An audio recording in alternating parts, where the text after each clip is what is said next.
En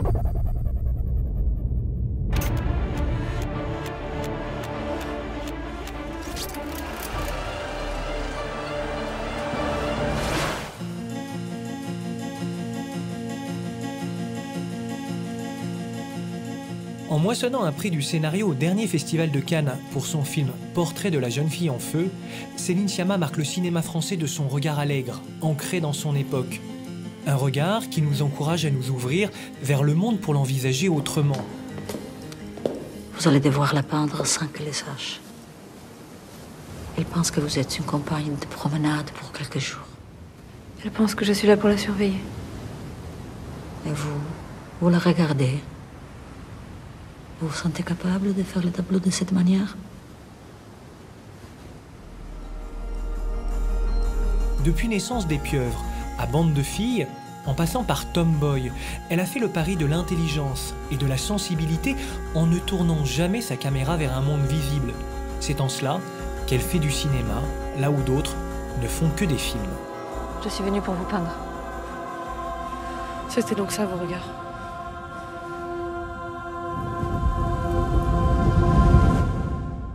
Bonjour, Céline Sciamma, bienvenue. Je suis hyper heureux de vous recevoir, d'abord parce que j'aime votre cinéma, et puis surtout, on ne connaît pas grand-chose de vous professionnellement. On ne connaît pas vos références de cinéma, on ne connaît pas vos maîtres, ceux qui vous ont donné une colonne vertébrale en tant que réalisatrice. Le seul repère que j'ai, c'est votre parcours à la Fémis, dans la section scénario.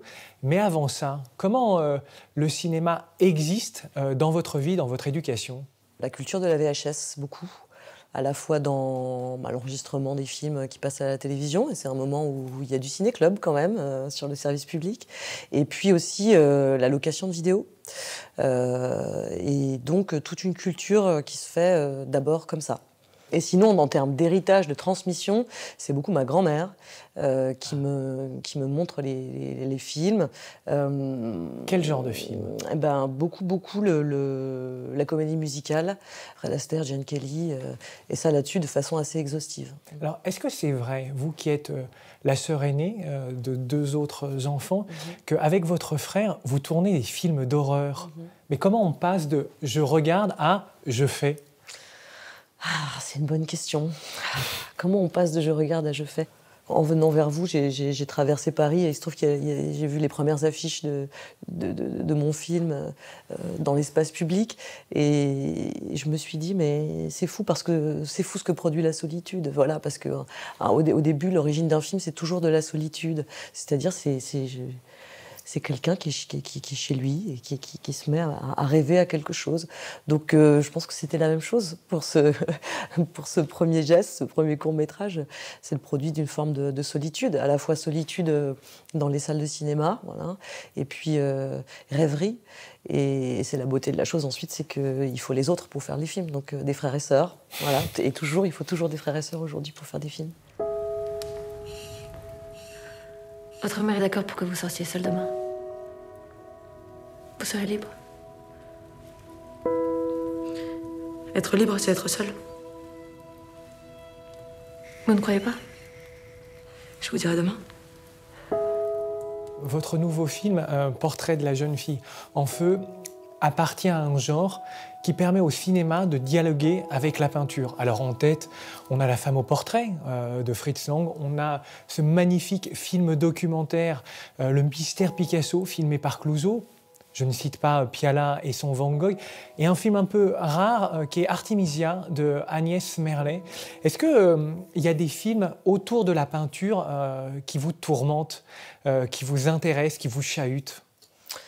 Vous faites bien de parler du film d'Agnès Merlet, parce qu'effectivement, c'est un film, je me souviens même à l'époque, qui m'avait marqué.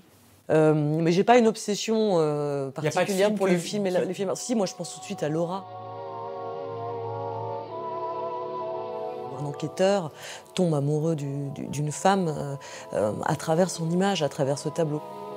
Quand on me parle de peinture, de cinéma et peinture, je pense plutôt à ça en réalité.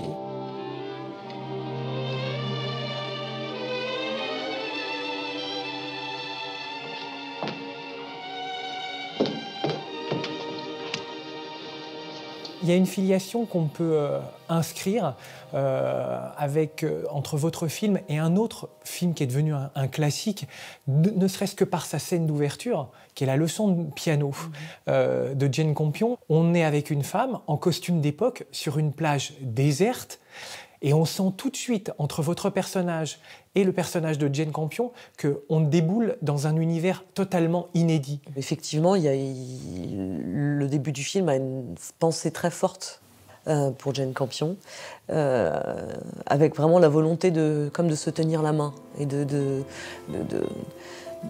reprendre là où elle s'était arrêtée ou de reprendre là où elle avait commencé, par amour, par gratitude. Et aussi parce que finalement, ce plan très large, cette audace du début de la leçon de piano, cette femme sur cette plage déserte, ce plan très large, elle les autorise à les faire en fait aussi. C'est ça, c'est des films qui donnent du courage. Est-ce qu'il y a eu un metteur en scène comme ça qui vous a amené vers un monde inconnu? Je vais en citer 2 si vous m'autorisez. Vous avez tout le temps qu'il faut. Le premier, c'est Jacques Demy et c'est Les Parapluies de Cherbourg. Alors là, pour le coup, je pense que c'est commun à beaucoup de gens parce que le film Enchanté, de toute façon, il est unique. Mais c'était aussi beaucoup sur la question de la règle au cinéma, effectivement, et comment Jacques Demy, dans les Parapluies de Cherbourg, il abolit toutes les règles, et où je découvrais les règles du cinéma parce que quelqu'un les transgressait. Je pense qu'on comprend la règle aussi quand elle est transgressée. Les regards caméra de Catherine Deneuve dans Les Parapluies de Cherbourg m'ont fait comprendre l'interdiction du regard caméra. J'ai compris l'interdit parce que d'un coup, il était transgressé. Et puis aussi, chez Demy, la grande intervention sur le réel, le fait de pouvoir peindre une ville, repeindre un mur. Donc c'est même pas le caractère chanté, au final, qui est la chose qui m'a le plus éclairé sur ce que c'était la mise en scène, c'est-à-dire le regard de quelqu'un, plutôt que l'histoire, les personnages. Voilà, c'est la première fois que je sentais ça très fort. Et un deuxième metteur en scène, je dois le dire, c'est Chantal Akerman. Chantal Akerman, dans tous ses films, j'ai à chaque fois le sentiment de pénétrer dans un nouvel imaginaire. Et le plus emblématique de tous, je crois, c'est Jeanne Dielman, qui par ailleurs un film matriciel pour, je crois, beaucoup de cinéastes, notamment américains. Nous, le monde vers lequel vous nous amenez, entre autres, c'est celui de la passion. Moi, votre passion amoureuse, elle m'a fait penser, alors vous qui êtes cinéphile, on peut en parler, quand je suis sorti de la projection, à un film de William Wyler, 1962, qui s'appelle La Rumeur, qui met en scène 2 actrices magistrales, qui sont Shirley MacLaine et Audrey Hepburn, qui tiennent toutes les deux une institution de jeunes filles, et de leur relation va naître une rumeur. On dit qu'elles auraient un amour interdit, un amour contre nature. Et c'est un film important parce qu'il parle de ça, de cette amitié amoureuse, et puis surtout, il pose la question du tabou de l'homosexualité à l'écran. Et c'est hyper rare. Alors, est-ce que, en tant que spectatrice et lesbienne, vous avez eu le sentiment d'être longtemps invisible au cinéma? Ah oui, extrêmement longtemps. C'est douloureux, hein. La fiction, elle n'est pas seulement là pour nous divertir, elle est là aussi pour nous transmettre, nous renseigner sur nos propres émotions, nous faire vivre l'amour avant de l'avoir vécu, par exemple. Et ça, c'est sûr que moi, j'ai dû attendre mes 18 ans pour voir un baiser entre 2 femmes au cinéma et connaître cette émotion extrêmement démocratique, très partagée, d'être ému, d'être troublé par une image d'amour dans laquelle je peux habiter. Comme les images ne sont pas là, on va les chercher, donc on les invente. Alors parfois, elles sont cachées au cœur des films, et comme des secrets. Et il y en a eu très longtemps, parce que notamment à la faveur du Code ICE et de la censure, il fallait, et on en parlera peut-être, mais les films contenaient des secrets qui étaient partagés par certains spectateurs et spectatrices. Et donc ça crée de la complicité avec le metteur en scène. Et être en complicité avec le metteur en scène, c'est aussi une éducation au cinéma. Mais on est quand même dans des représentations assez punitives de l'homosexualité. Et donc il faut aussi dire que c'est ça le trajet de spectatrice et de spectateur, c'est que à un moment, quand les images surgissent, elles sont négatives. Elles sont douloureuses. Dans La Rumeur, alors même que ces deux femmes, en plus, n'ont pas en réalité d'histoire d'amour vécue, mais en fait, on finit par comprendre qu'il y en a une qui est réellement amoureuse de l'autre. Et donc, il y a de la déception amoureuse, du dépit amoureux et un suicide, quand même. Les femmes sont souvent le produit du regard des hommes. Alors, est-ce qu'il y a un cinéaste qui a un regard hybride, qui a permis justement de représenter la femme d'une manière innovante pour vous? Il y a Buñuel. Buñuel, Belle de jour. C'est un film sur le désir féminin, qui n'est jamais voyeur, tout en mettant en scène les fantasmes de son héroïne, mais ce sont les siens. Et c'est son expérience qu'on partage. Mais quand je vous pose la question du metteur en scène qui a un regard hybride, innovant, vous ne me citez pas Bergman. Et pourtant, quand je regarde votre film, il y a du Bergman. Hein. Ah, c'est sûr, il y a même une citation totale de Bergman. Laquelle? Il y a un plan qui est emprunté à Persona, Ouais. qui correspond à un moment de rêve dans Persona. C'est un plan très connu, il est multigifé sur Internet. C'est le moment où Liv Ullmann et Bibi Andersson se déploient dans un plan face caméra. Et ce plan est reproduit à l'identique dans Portrait de la jeune fille en feu. C'est la première fois que je cite un plan.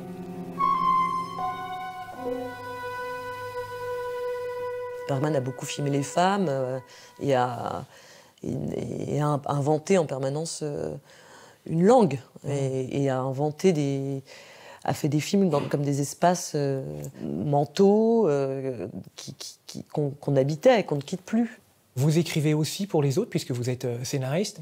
On a en mémoire Ma vie de courgette, votre collaboration avec André Téchiné quand on a 17 ans. Fermez les yeux un instant et dites-moi avec qui vous auriez aimé écrire un scénario à 4 mains, un réalisateur classique? C'est super dur cette question. Je l'envisage plus, je choisis un peu en fonction de ce qu'ils auraient pu m'apprendre. Alors je pense à Billy Wilder.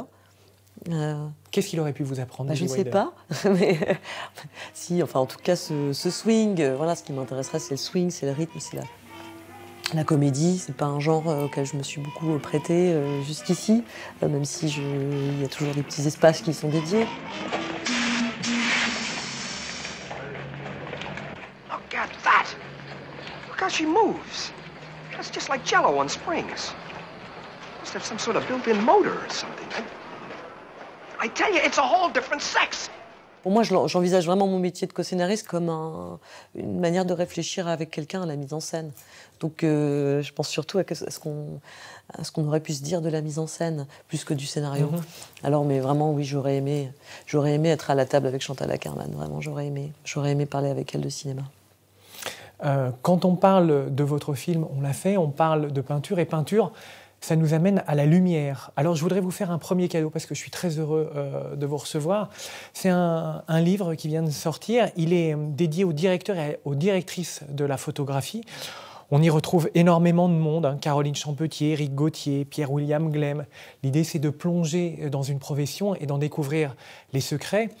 Et vous allez être particulièrement attentif parce que vous allez y retrouver Claire Mathon. Ah, très bien. Ah, Claire Mathon, qui signe la lumière de votre film. Absolument. Et on apprend, en lisant ce film, qu'il y a eu une rencontre qui s'est faite au moment de Tomboy, mais qui ne s'est pas concrétisée. C'est vrai, c'est dans le livre. Je vous laisse découvrir. Ah, très bien. Alors, si je vous parle du rapport de la metteur en scène que vous êtes avec la lumière, est-ce que vous êtes plus proche de la définition que fait Fellini quand il dit « le secret de la direction d'acteur sur un plateau, c'est la lumière » ou celle de Douglas Sirk, pour qui le cinéma est avant tout une question d'optique et qu'il faut des ombres pour éclairer un visage? Je choisirais ce qui parle du visage. Parce que c'est globalement ma grande question, et puis que sur ce film-là précisément, je pense que c'est ce qu'on a travaillé. Et je vais vous faire un deuxième cadeau. Dis donc. Avec ce livre qui fait partie de la rentrée littéraire, signé Philippe Forest, Je reste roi de mes chagrins. C'est d'ailleurs presque un sous-titre à votre film, je trouve. Oui, c'est vrai. De quoi il s'agit? Eh bien, de la rencontre de Churchill et d'un peintre en 1954, où il est chargé de faire le portrait du Premier ministre. Il raconte la relation du modèle et du peintre. Est-ce qu'ils sont sur le même pied d'égalité quand ils sont face l'un à l'autre? il n'a pas vu votre film et il l'écrit. Et qu'est-ce qui rend une œuvre vivante? C'est aussi ces questions-là qu'on aborde dans ce livre. Et pour vous mettre l'eau à la bouche, comme dirait Serge Gainsbourg, je vous ai sélectionné un petit extrait. Churchill parle. « Enfin, me direz-vous comment vous allez me peindre? Je vais vous peindre comme je vous vois. Mais comment me voyez-vous?